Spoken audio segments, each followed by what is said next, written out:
galera, bom dia, boa tarde, boa noite, boa madrugada. Meu nome é Sidney Martins, professor de língua portuguesa aqui do LAC Concursos, o maior site de videoaulas do Brasil, quiçá das Américas. Vamos direto ao ponto. Hoje a gente vai estudar crase. E aí eu já dividi aqui a parte 1, porque nós teremos a segunda parte. É uma aula um pouco demorada, então a gente já divide logo em duas partes para poder facilitar o seu estudo. Agora, eu quero alertar, crase é tranquilo, mas se você não prestar atenção, você pode derrapar.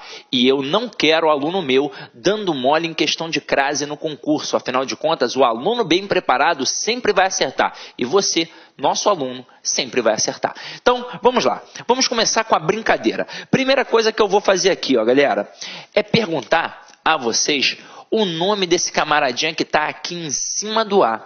Muito aluno, às vezes, responde crase. E cuidado, porque isso é questão de prova. O nome desse camarada aqui não é crase. O nome desse camarada aqui é acento grave indicativo do fenômeno da crase. O que é o fenômeno da crase? É a fusão entre duas vogais idênticas. No caso, A mais A. Agora, é o único caso de crase que a gente tem na língua portuguesa? Não. Na verdade, nós temos diversos casos de crase na língua portuguesa e em outras línguas, como o francês, o alemão, o inglês e por aí vai. Agora, vamos observar um caso bem peculiar. A palavra dor que nós conhecemos, ela já foi dolore, ela já foi dolor, ela já foi door, até finalmente chegar à palavra dor. Então a palavra foi mudando com o tempo. E nesse momento aqui, ó, do dor para dor, teve ou não teve uma fusão entre duas vogais idênticas? Teve. A gente chama isso de crase. Agora, isso aqui cai na tua prova de concurso público? Não. Isso cai na prova do professor de língua portuguesa, quando ele vai fazer uma especialização, um mestrado, um doutorado, ou até mesmo uma prova específica para professores de língua portuguesa. Aí sim. Porque a banca quer saber se aquele professor de língua portuguesa domina o processo de variação diacrônica, ou seja, a história da língua. Não é só o processo fonológico que está ali, não. Agora, por que isso daqui cai muito e aquilo dali não cai para a gente? Porque aquilo dali é apenas um processo fonológico. Realmente, fusão entre duas vogais idênticas. Agora, aqui também é um processo fonológico? Sim, afinal de contas, o princípio é a fusão de duas vogais idênticas. Mas também tem o processo morfológico, porque aqui são classes gramaticais diferentes. Eu tenho a preposição e eu tenho a artigo. E o principal, além de fonologia e morfologia, nós também temos o caso da sintaxe. Afinal de contas, é exatamente por esse motivo que a aula de crase vem depois da aula de regência. Porque é um processo de regência. Qual é a regra geral de crase? O termo anterior vai exigir a preposição a e o termo posterior vai admitir o artigo a. Tá aí, ó, para você, ó, a regra geral de crase. Vou te mostrar, ó. Deixa eu apagar aqui.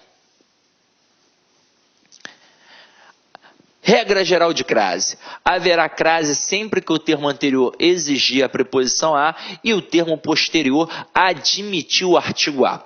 Detalhe, você pode ler em uma gramática ou em um livro didático termo regente e termo regido. É uma mera questão de nomenclatura. Termo anterior e termo posterior. Porque normalmente a gente erra no dia da prova, porque a gente só olha para o termo anterior. Então, já que eu estou falando em termo regente, pode ser um caso de regência verbal ou de regência nominal. Tanto é que no teu edital pode ser que não apareça crase, mas se está escrito regência, o cara pode cobrar crase. É assim que funciona. Então, vamos lá. Vamos entender como é que isso funciona na prática. Eu boto assim, ó, eu me refiro, pontinho, pontinho, diretora. Beleza? Eu me refiro, pontinho, pontinho, diretora. Eu vou olhar para quem está antes do A e para quem está depois do A. Ou seja, termo anterior e termo posterior. Agora pensa comigo. Quem está antes do A? O verbo referir-se. Então, quem se refere a alguém.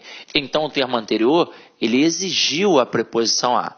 E o termo posterior? É o substantivo feminino diretora. Então, admite o artigo a. Se tem preposição a, mais artigo a, crase a. Agora, Sidney, E se eu tiver dificuldade com esse processo, como é que eu vou fazer? Aí você vai fazer um macetinho que a sua professora te ensinou na época do ensino fundamental. Você vai substituir o termo feminino por um termo masculino. Aquele termo feminino que está depois do A, você vai trocar por um termo masculino. Se ele está diretora, você pode colocar aqui agora, por exemplo, diretor. Então vai ficar, eu me refiro, pontinho, pontinho, diretor. Como é que vai ficar? Eu me refiro ao diretor. Então, na época da escola, a professora falou assim para você: eu vou saber se tem crase ao substituir o feminino pelo masculino e acarretar a construção ao. Isso não é um macete. Isso é a constatação da regra geral. O que é o ao? O a é a preposição que foi exigida pelo termo anterior, porque quem se refere a alguma coisa. E o "o" é um artigo admitido pelo termo posterior. E por que o artigo "o"? Porque o termo posterior é masculino. Porque se eu trocar por um termo feminino, obviamente eu vou ter de colocar o artigo feminino a. Então essa é a pegada. Troquei o feminino pelo masculino, acarretou na construção ao, tem crase. Pode acontecer outra coisa? Claro que pode. Pode acontecer de ficar apenas o a. E se ficar apenas o a, não tem crase. E aquele elemento será uma preposição. Pode acontecer de ficar apenas o e não terá crase. E aquele elemento que você está analisando será apenas um artigo. Agora, Sidney, e o chamado ascraseado? Galera, o que é o ascraseado? É a fusão da preposição a mais o artigo as. Então, a única diferença entre o chamado acraseado... Meus amigos, gostou da aula do professor? Grande professor. Quer continuar assistindo essa videoaula? Aliás, você quer fazer o nosso curso completaço, super competitivo para o Tribunal Regional Eleitoral de Pernambuco 2016, acesse no site laconcurso.com.br, que lá nós temos a melhor proposta pedagógica e o melhor custo-benefício da internet. Pode pesquisar, pode procurar, que você vai concordar conosco aqui do LAC Concurso. Tá certo, meus amigos? Olha só, aqui no LAC é o único site do Brasil que você vai se preparar, você vai estudar para esse concurso com um projeto pedagógico diferenciado. Aqui nós temos uma grande metodologia chamada de Personal Coach. Personal significa pessoal e coach significa treinador. Então você tem um treinador pessoal de concursos. Basta cumprir suas metas de estudos, que lá em março você vai fazer essa prova e vai sair muito bem na prova. Ok, meus amigos? Grande abraço. Ah, já esquecendo, você gostou da aula? Quer o material de apoio? Então clique aqui embaixo, tem um link. Você vai lá no site, vai estar lá em documentos, você pode fazer download dessa videoaula a custo zero. Tá certo, meus amigos? Um forte abraço, espero vocês. Tchau, tchau.